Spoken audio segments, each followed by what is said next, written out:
Hi friends, आपण शिकत आहोत इंग्लिश ग्रामर. इंग्लिश ग्रामरचा आजचा टॉपिक आहे इंटरगेटिव्ह सेंटेन्स म्हणजे प्रश्नार्थक वाक्य. इयत्ता 9वी आणि 10वी मेन बोर्ड यासाठी अतिशय महत्त्वाचा हा टॉपिक आहे. आपण बघू. There are 2 types of interrogative sentence. प्रश्नार्थक वाक्याचे 2 प्रकार आहेत. पहिला WH टाईप क्वेश्चन आणि दुसरा यस नो टाईप क्वेश्चन. त्यालाच म्हणतात व्हर्बल टाईप क्वेश्चन. म्हणजे जे यस नो टाईप क्वेश्चन असते त्याला व्हर्बल टाईप क्वेश्चन असंही संबोधलं जातं. क्वेश्चन अशा प्रकारे विचारला जातो. Mister Sharma went to Mumbai today. आणि सूचना असते frame WH question by underline word to answer. म्हणजे अंडरलाईन केलेला जो भाग आहे ते आपलं आन्सर आलं पाहिजे असं क्वेश्चन तयार करा. हे अशा प्रकारे त्याचा आन्सर आहे. सध्या तर तुम्हाला कळत नसेल की ते मी कसं लिहिलं. इझी आहे. आपण पुढे शिकलो तर तुम्हाला सगळं कळेल. मित्रांनो, याचा एक फॉर्म्युला आहे माझ्याकडं. या फॉर्म्युल्याने मी सॉल्व करते असा क्वेश्चन. तो फॉर्म्युला आहे WH वर्ड. म्हणजे WH word who, when, where हे जे वर्ड्स आहे का त्याला WH वर्ड असं म्हणते. आणि त्याच्यानंतर हेल्पिंग व्हर्ब. तुम्ही जर का आधीचा व्हिडिओ बघितला नसेल तर तो बघून घ्या. त्याच्यामध्ये सांगितलेलं हेल्पिंग व्हर्ब म्हणजे काय. क्वेश्चन टॅगचा तो व्हिडिओ आहे आणि त्यामध्ये हेल्पिंग व्हर्बचं पूर्ण ॲनालिसिस आहे. त्याच्यानंतर सब्जेक्ट, त्याच्यानंतर व्हर्ब आणि ऑब्जेक्ट, कम्प्लिमेंट आणि क्वेश्चन मार्क असा हा फॉर्म्युला आहे.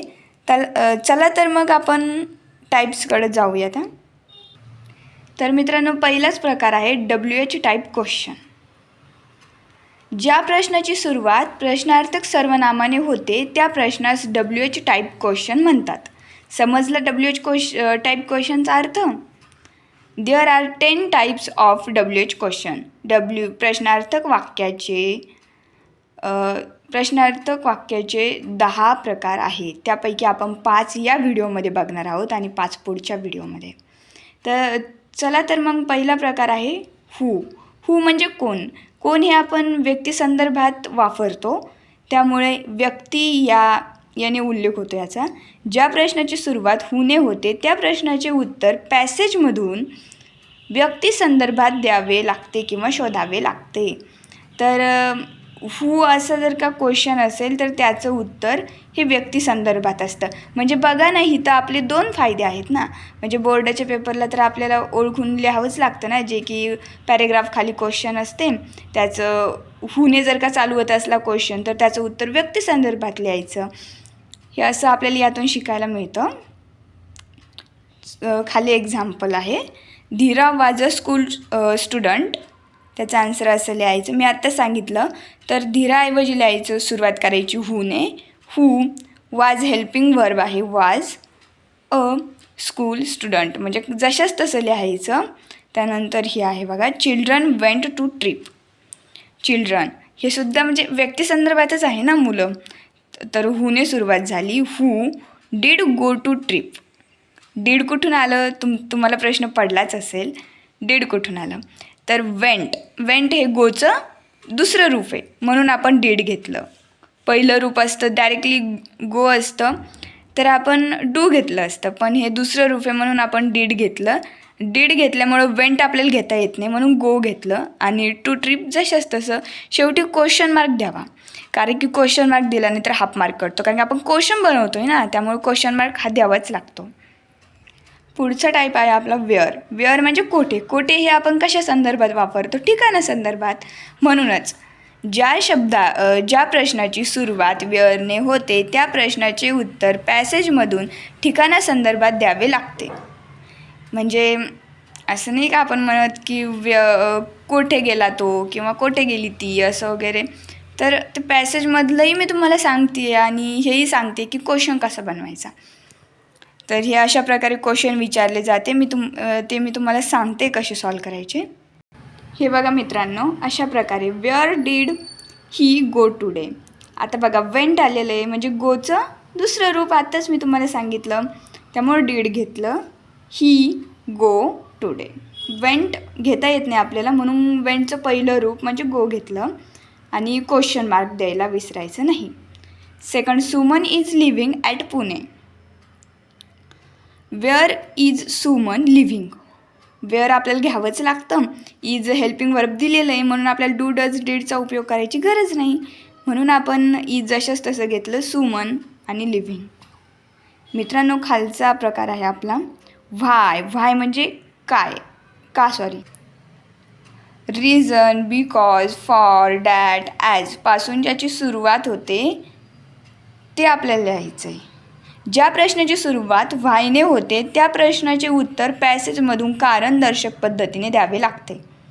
खाली तुम्हाला एक महत्त्वाची टिप्स दिलेली आहे, ते एकदा वाचून सांगते. व्हायपासून सुरू होणाऱ्या प्रश्नाचे उत्तर reason, because, for, that, as या कारणदर्शक शब्दापासून द्यावे लागते.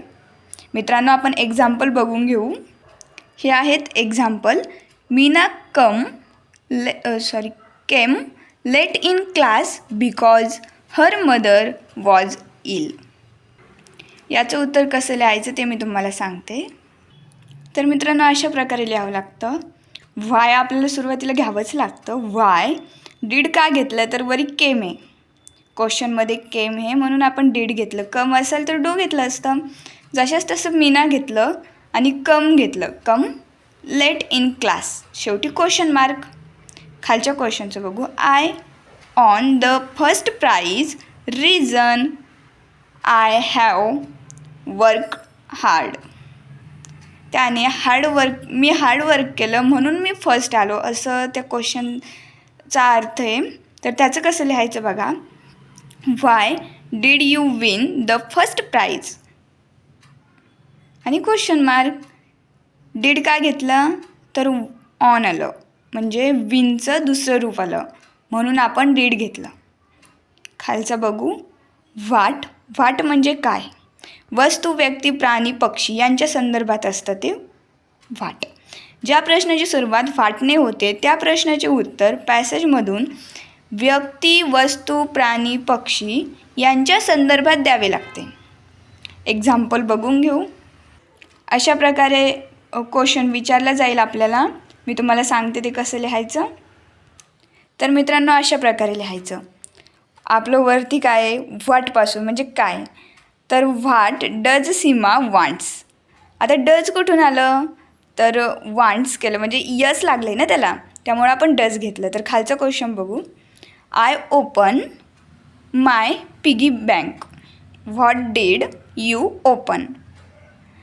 ईडी लागले ना म्हणजे हे ओपनचं दुसरं रूप आहे म्हणून आपण डीड घेतलं. तर मित्रांनो, अशा प्रकारे पाचवा टाईप आपण बघून घेऊ. आपलं पाचवा टाईप आहे विच. विच म्हणजे कोणता, पर्यायपैकी म्हणजे पर्याय असते दिलेले. ज्या प्रश्नाची सुरुवात विचने होते त्या प्रश्नाचे उत्तर पॅसेजमधून पर्याय पद्धतीने द्यावे लागते. एक्झाम्पल बघा. एक्झाम्पल बघून तुम्हाला समजेलच कसं.